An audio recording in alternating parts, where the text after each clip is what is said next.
नमस्कार दोस्तों, स्वागत है आपका हमारे चैनल डेली डोज स्पिरिट में। कार्तिकेय माह का 19वां अध्याय।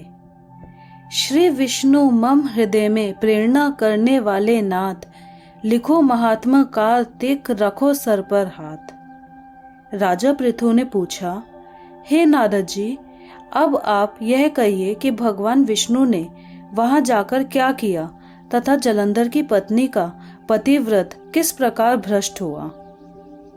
नारद जी बोले, जलंधर के नगर में जाकर विष्णु जी ने उसकी पतिव्रता स्त्री वृंदा का पतिव्रत भंग करने का विचार किया।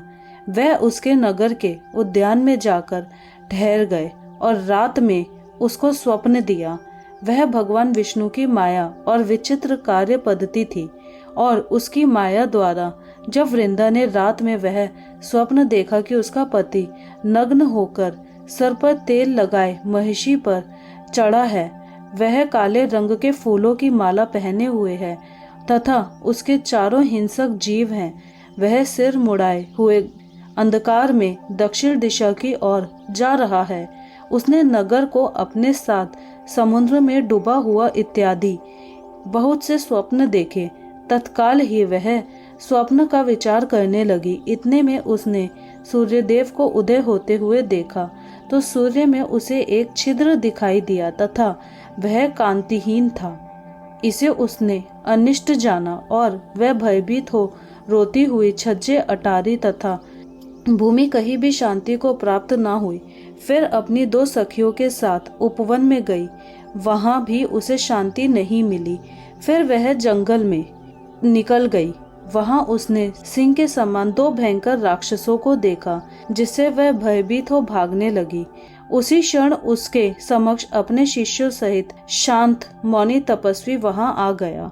भयभीत वृंदा उसके गले में अपना हाथ डाल उससे रक्षा की याचना करने लगी। मुनि ने अपनी एक ही ओंकार से उन राक्षसों को भगा दिया। वृंदा को आश्चर्य हुआ तथा वह भय से मुक्त हो मुनिनाथ को हाथ जोड़कर प्रणाम करने लगी। फिर उसने मुनि से अपने पति के संबंध में उसकी कुशल क्षेम का प्रश्न किया। उसी समय दो वानर मुनि के समक्ष आकर हाथ जोड़े खड़े हो गए और जो ही मुनि ने भ्रुकुटी संकेत किया तो ही वह उड़कर आकाश मार्ग से चले गए। फिर जलंधर का सिर और धड़ लिए मुनि के आगे आ गए। तब अपने पति को मृत हुआ जान वृंदा मूर्छित हो पृथ्वी पर गिर पड़ी और अनेक प्रकार से दारुण विलाप करने लगी। तत्पश्चात उस मुनि से कहा, हे कृपा निधे, आप मेरे इस पति को जीवित कर दीजिए। पतिव्रता दैत्य पत्नी ऐसा कहकर दुखी श्वासों को छोड़कर मुनीश्वर के चरणों पर गिर पड़ी। तब मुनीश्वर ने कहा, यह शिवजी द्वारा युद्ध में मारा गया है, जीवित नहीं हो सकता, क्योंकि जिसे भगवान शिव मार देते हैं वह कभी जीवित नहीं हो सकता, परंतु शरणागत की रक्षा करना सनातन धर्म है। इसी कारण कृपा कर मैं इसे जिलाए देता हूँ। नारद जी ने आगे कहा, वह मुनि साक्षात विष्णु ही थे, जिन्होंने यह सब माया फैला रखी थी। वह वृंदा के पति को जीवित करके अंतर्ध्यान हो गए। जलंधर ने उठकर वृंदा को आलिंगन किया और मुख चूमा। वृंदा भी पति को जीवित हुआ देख अत्यंत हर्षित हुई और अब तक हुई बातों को स्वप्न समझा। तत्पश्चात वृंदा सकाम हो बहुत दिनों तक अपने पति के साथ विहार करती रही। एक बार सूरत एवं संभोग काल के अंत में उन्हीं विष्णु को देखकर उन्हें ताड़ित करती हुई बोली, हे पराई स्त्री से गमन करने वाले विष्णु, तुम्हारे शील को धिक्कार है। मैंने जान लिया है कि मायावी तपस्वी तुम ही थे। इस प्रकार कहकर कुपित पतिव्रता वृंदा ने अपने तेज को प्रकट करते हुए भगवान विष्णु को शाप दिया। तुमने माया से दो राक्षस मुझे दिखाए थे, वही दोनों राक्षस किसी समय तुम्हारी स्त्री ला हरण करेंगे।